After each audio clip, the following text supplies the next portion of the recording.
All right, let's just dive right into this explainer because today we are looking at something absolutely fundamental. We're exploring a really brilliant metaphor for human nature, and it comes straight from Thomas Alethea's book, 12 Steps to a Good Life. Now, this book weaves together modern recovery principles, the classic hero's journey, and some seriously ancient wisdom. But at the very center of the whole shebang is a powerful concept rooted deep in Taoist philosophy, the idea of actually returning to your purest, most authentic self. Look at this ancient Taoist wisdom right here. It instantly sets the stakes for our entire journey. The author brings in this quote from chapter 28 of the Tao Te Ching to give us a really clear destination.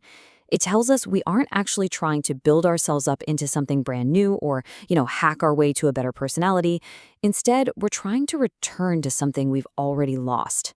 And I think this just brilliantly illustrates our starting point. The uncarved block represents a state of pristine, unshaped possibility that literally exists within every single one of us. Think of it like a raw block of wood before the carpenter even touches it. It has the potential to be absolutely anything, right? It is limitless, it's natural, and it's totally at peace. The core teaching here is that true peace and real personal power comes from getting back to that unshaped state, back to exactly who you were the moment you were born. So let's look at Section 1, the carving of society, and how we end up losing that pure state in the first place. The author points out that we don't just lose our true selves overnight. It's not a sudden thing. Instead, society kind of whittles away our potential through these really subtle phases. As kids, we start out as blank slates, just trying to make sense of the world. But pretty quickly, we start absorbing all these rules from our parents, our teachers, the media. We learn what makes us quote-unquote good, or smart, or successful. And when our natural selves inevitably don't match up perfectly with those impossible standards, because let's be honest, nobody's perfect, we start throwing on masks. We literally fake conformity just to survive and fit in. These deeply ingrained, unconscious beliefs form what the author calls our broken worldviews. Honestly, it's best to think of these worldviews, these arbitrary made-up rules about who we're supposed to be, as a chisel that violently carves us into a rigid shape. Society tells us, hey, you need to fit perfectly into this specific box. So we internalize that chisel and we just start hacking away at our own uncarved block. And Aletheia is incredibly brave here, admitting how this carving process basically wrecked his own life. He says that despite trying to play by all the rules, he ended up feeling completely disconnected from reality, trapped behind these fake masks he built just to please everybody else. He tried so hard to be what he thought he was supposed to be, but those unrealistic ideals just left him with fear and shame as his constant companions. Which leads us directly into Section 2, the perennial struggle. Let's talk about that agonizing inner conflict.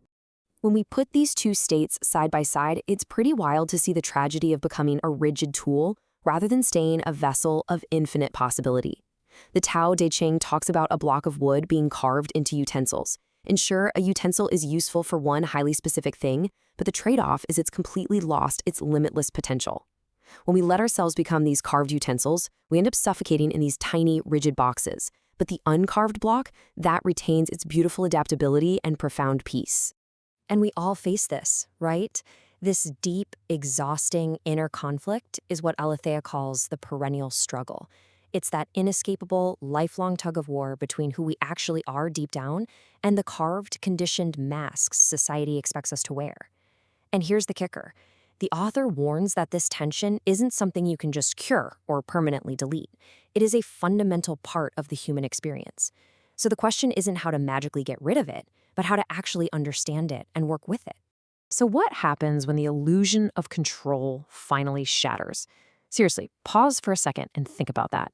We spend an unbelievable amount of energy trying to control our environment, forcing ourselves to fit into these carved shapes, but realizing that we aren't the ones holding the chisel and that our control is basically a massive illusion anyway, well, that's the major turning point of this whole journey.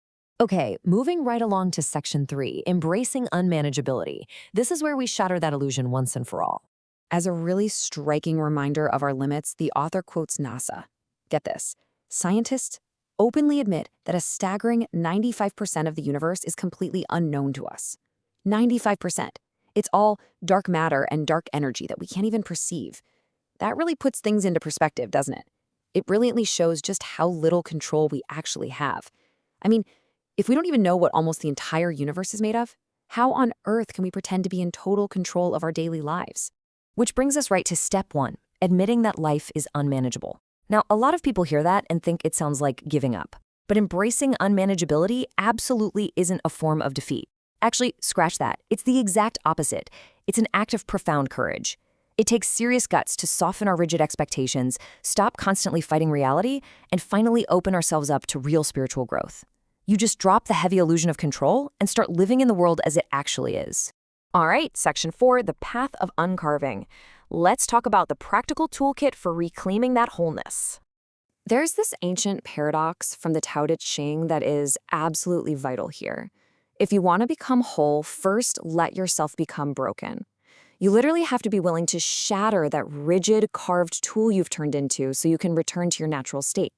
You have to break the masks. You have to totally dismantle those broken worldviews. And yeah, it totally feels like you're breaking. But what's actually happening is you're uncarving. Aletheia does something really fascinating here. He beautifully maps the traditional 12 steps directly onto the hero's journey. This gives us a really clear step-by-step path to uncarving our deepest defects. You step out of your comfort zone, you surrender to something bigger than your own ego, you take a fearless, brutally honest look at your masks through a personal inventory, and then you repair the damage your ego has caused by making real amends. It's a literal hero's journey of death and rebirth. And as you move through this process, you start adopting a completely new way of operating. You let go of selfish desires. You stop trying to force outcomes. You practice absolute humility. You act with boundless compassion. These aren't just nice ideas. They're energetic, actionable behaviors. It's exactly how we stop resisting reality and start flowing right along with it. By choosing compassion and humility, you actively stop the carving process and start smoothing out all those hard defensive edges of your ego. It's how you finally get out of your own way. Finally, section 5, returning to peace, the ultimate destination of our journey. If you manage to strip away the masks, all that exhausting anxiety, and those broken worldviews, you arrive at this incredibly beautiful core assumption: the universe is generally friendly. The author points out that adopting this specific belief is the absolute foundation for a truly good life. All that frantic striving, it ends right here. You are loved, and all is well. This profound state of being is exactly what Aristotle called eudaimonia. And here is the real secret of the book. You don't achieve this state by somehow bending the universe to match your endless desires. No way. You achieve it by internally changing yourself so that you naturally harmonize with the universe. You align yourself with reality instead of constantly fighting it. And this perfectly echoes chapter 57 of the Tao Te Ching. By completely shedding our societal conditioning, ditching those ego-driven desires, and dropping the exhausting need to control everything and everyone around us, we finally tap back into that pristine, peaceful state. We literally become the uncarved block once again, full of limitless potential and just profound, unshakable peace. So as we wrap up this explainer, I want to leave you with this final, provocative question to carry with you on your own hero's journey. The masks you're wearing right now might feel safe today, but they are absolutely the very things keeping you from your true, limitless self.